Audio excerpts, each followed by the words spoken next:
Esses dias eu vi no Twitter pessoas perguntando e comentando sobre a linguagem Go e a arquitetura hexagonal. Basicamente no tipo, é necessário ou por que eu teria que utilizar arquitetura hexagonal na linguagem Go? Isso é possível? Outra coisa que eu vi também, pessoas falando, talvez a arquitetura hexagonal não sirva para nada, ou no final das contas, para que a gente vai usar arquitetura hexagonal? Então hoje eu tô aqui para tirar todas as suas dúvidas sobre arquitetura hexagonal, quando você deve utilizar, quando você não deve utilizar. Também vou mostrar uma abordagem prática aqui para vocês, utilizando a linguagem Go para a gente fazer alguns comparativos. Roda a vinheta e vamos lá!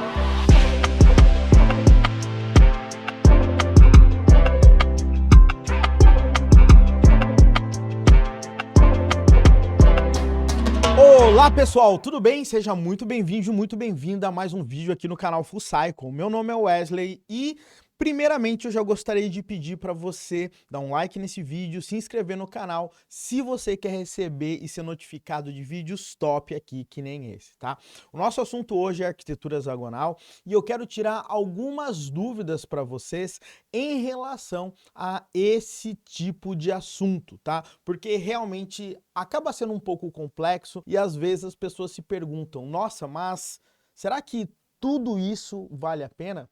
Então, vamos falar um pouco mais sobre isso aqui, para que a gente possa entender e contextualizar e também, primeiramente, a gente ter certeza que a gente está falando a mesma coisa, ou seja, ter certeza que você, de fato, entendeu o que é, para que serve a arquitetura hexagonal, qual foi o contexto que ela foi criada, principalmente porque não é uma coisa nova, é algo bem antigo que foi criado pelo Alistair Cockburn. Inclusive, no MBA em Arquitetura Full Cycle, a gente tem um módulo sobre arquitetura hexagonal, onde o próprio Alistair Cockburn, ele participou falando e explicando sobre a arquitetura hexagonal, foi bem bacana. Então, se você tiver um interesse em entender mais sobre os nossos cursos, soluções, MBAs, etc., não esquece, eu vou deixar um link aqui na descrição, você clica, a nossa equipe vai entrar em contato contigo, entender o seu momento profissional. Então, vamos lá, galera.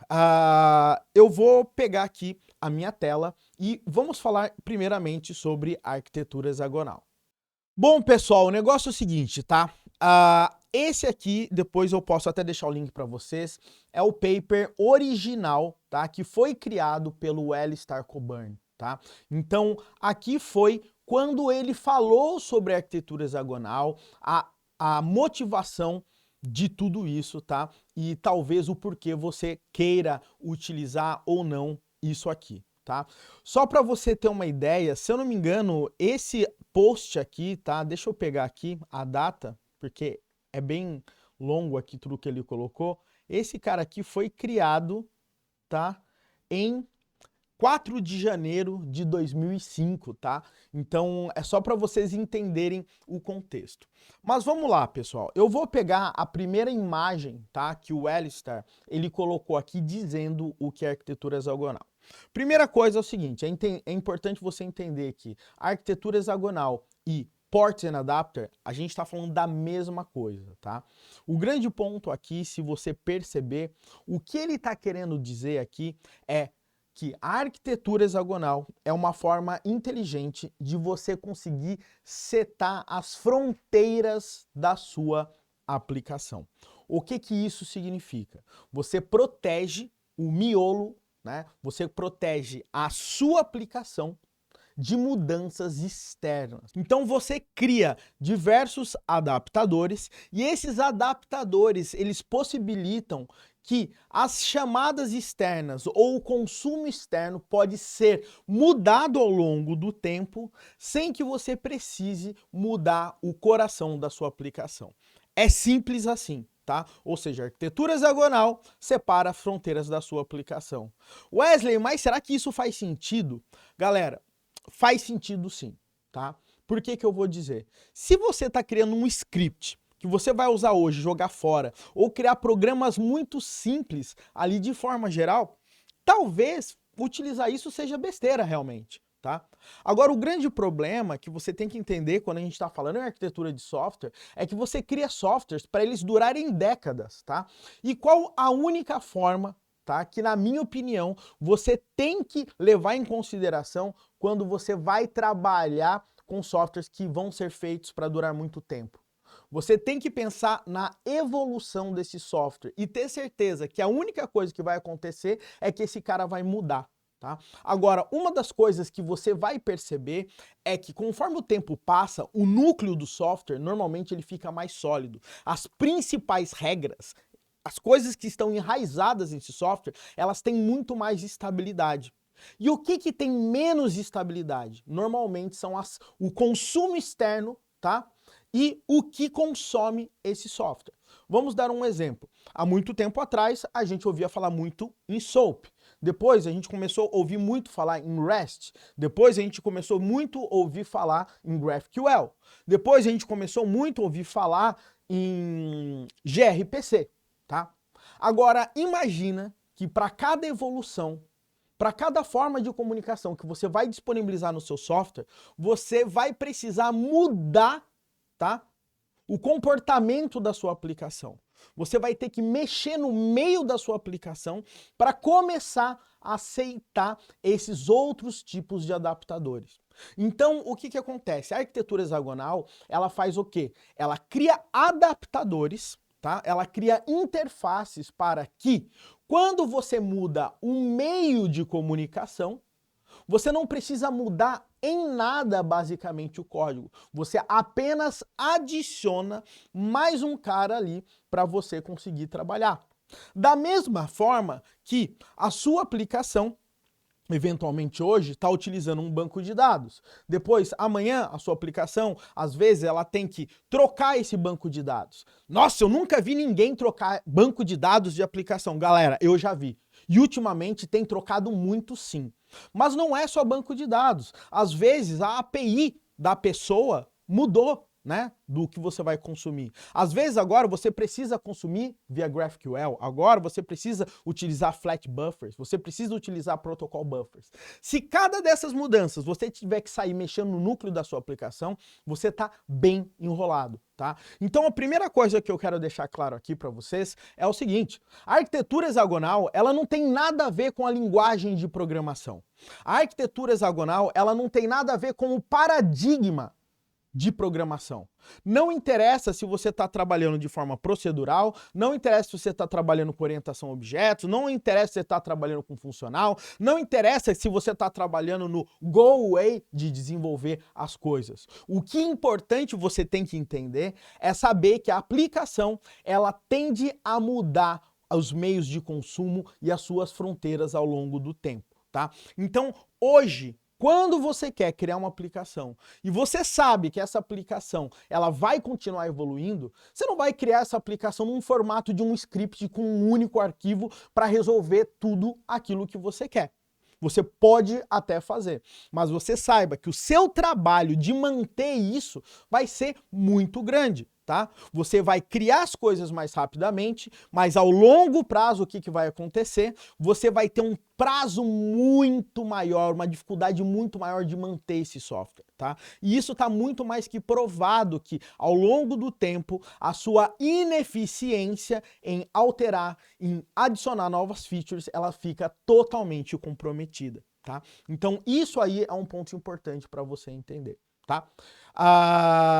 Então, esse é o ponto, galera. Não confunda e não misture, inclusive, a arquitetura hexagonal com pastas, não misture a arquitetura hexagonal com Domain Driven Design, não misture a arquitetura hexagonal apenas com Design Patterns. Na realidade, a arquitetura hexagonal, ela apenas diz: crie formas fáceis de você mudar as fronteiras da sua aplicação, porque, inevitavelmente, ao longo do tempo, os meios de consumo e os meios de acesso, eles vão ser alterados, tá? E isso se prova ao longo do tempo, tá?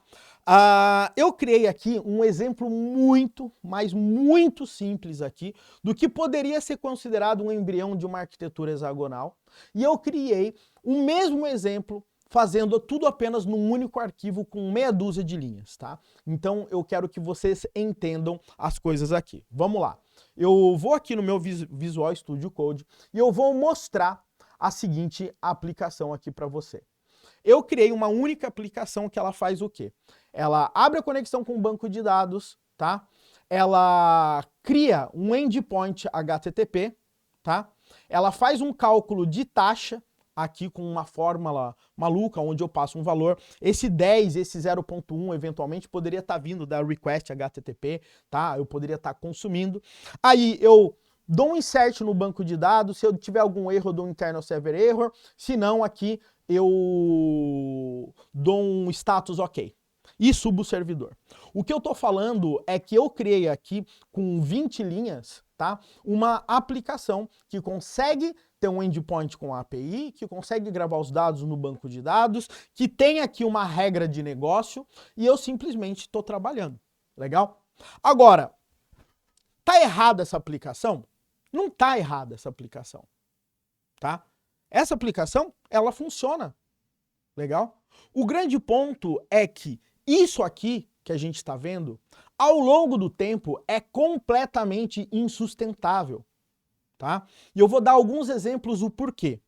Essa tags aqui possui uma regra de negócio. Regra de negócios mudam e eu não posso deixar minha regra de negócio dentro do meu endpoint da minha API.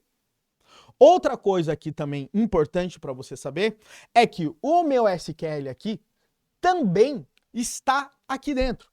O que que significa? Que se amanhã eu quiser criar essa parada aqui utilizando o gRPC, isso aqui vai ter que ser repetido.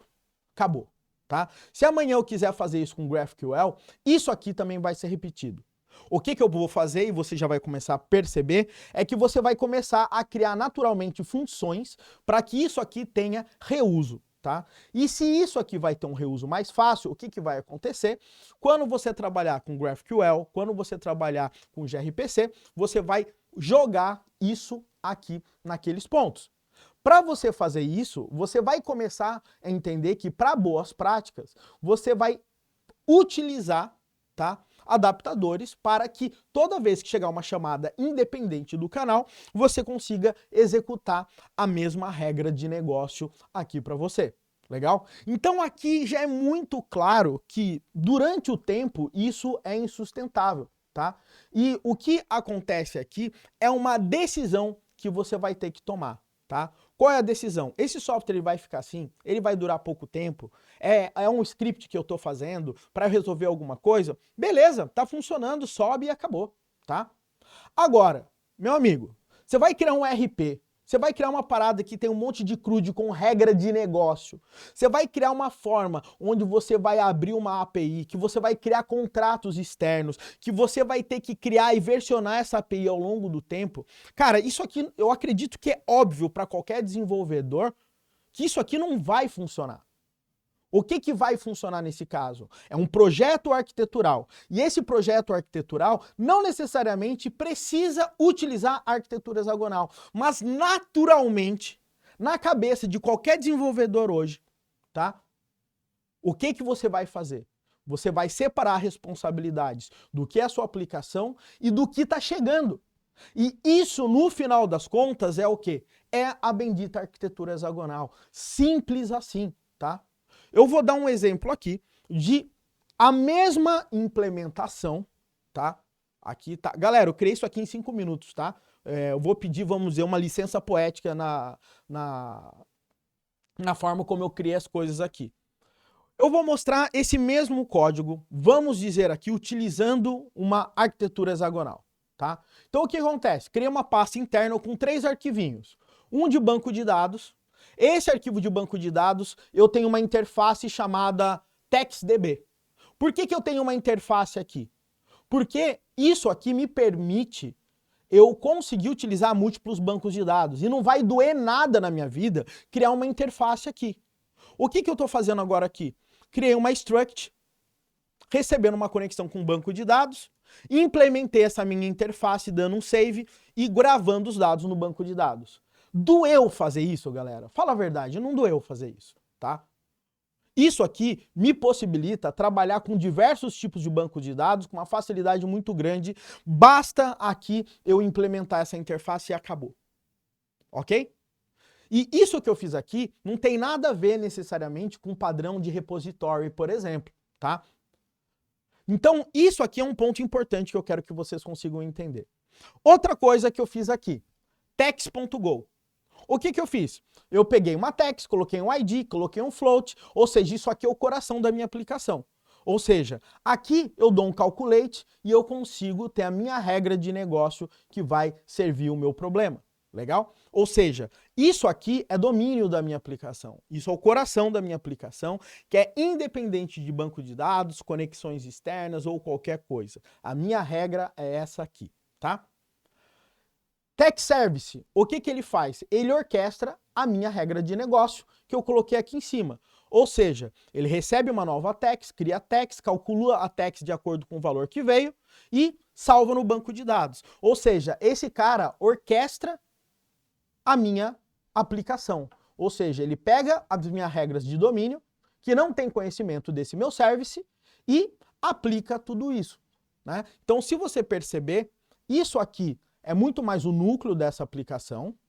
Isso aqui, tá? É a aplicação sendo orquestrada, chamando o banco de dados, chamando o domínio.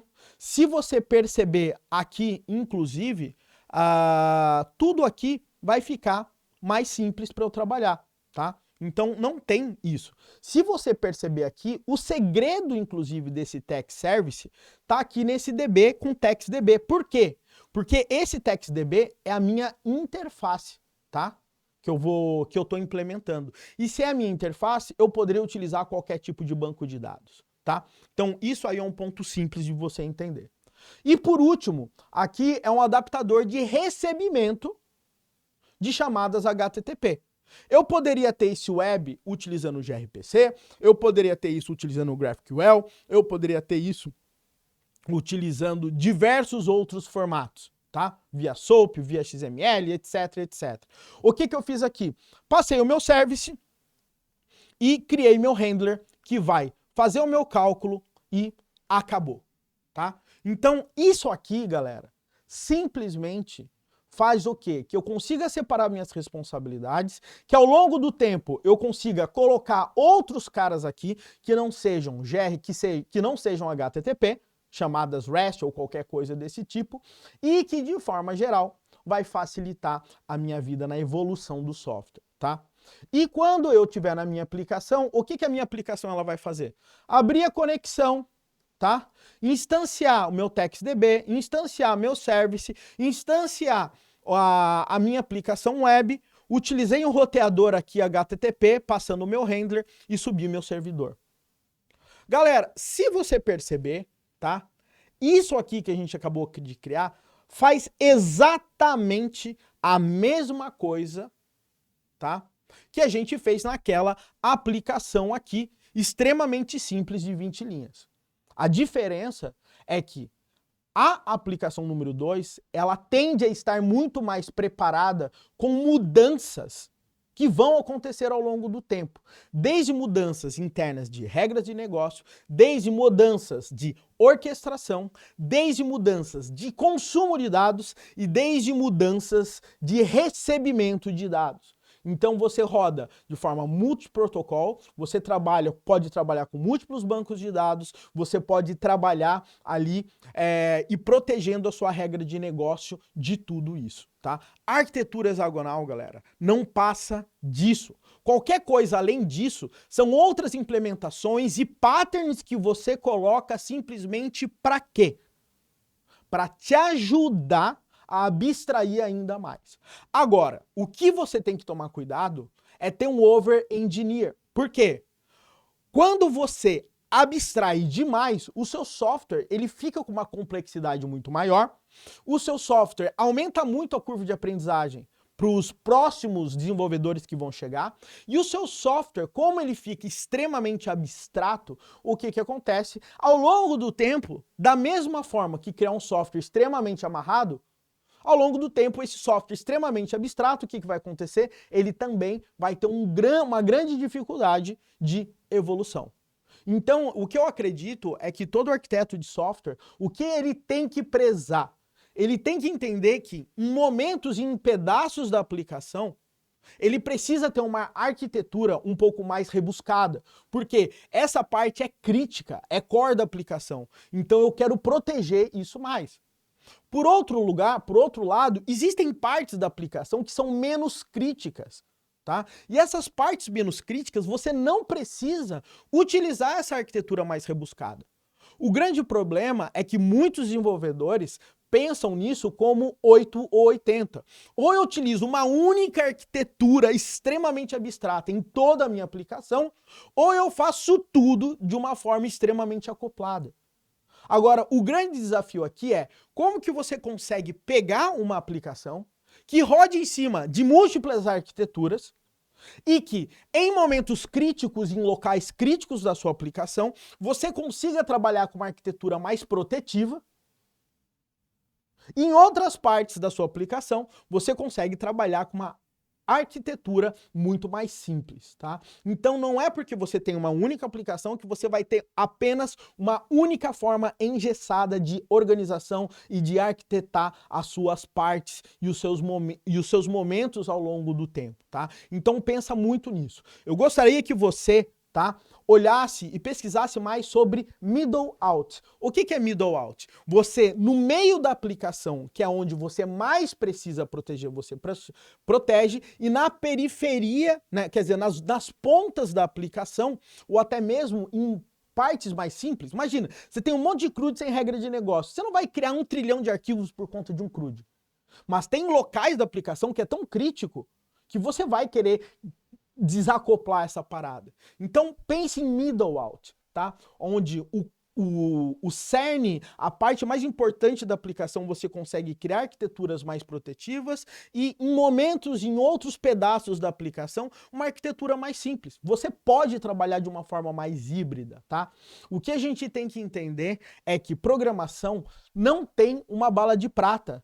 Não é porque eu estou utilizando a arquitetura hexagonal que eu sempre tenho que utilizar a arquitetura hexagonal. Não é só porque eu trabalhei com script que essa solução vai ser a melhor, tá? Então não existe provação. Me prove que isso é melhor, me prove que isso é pior.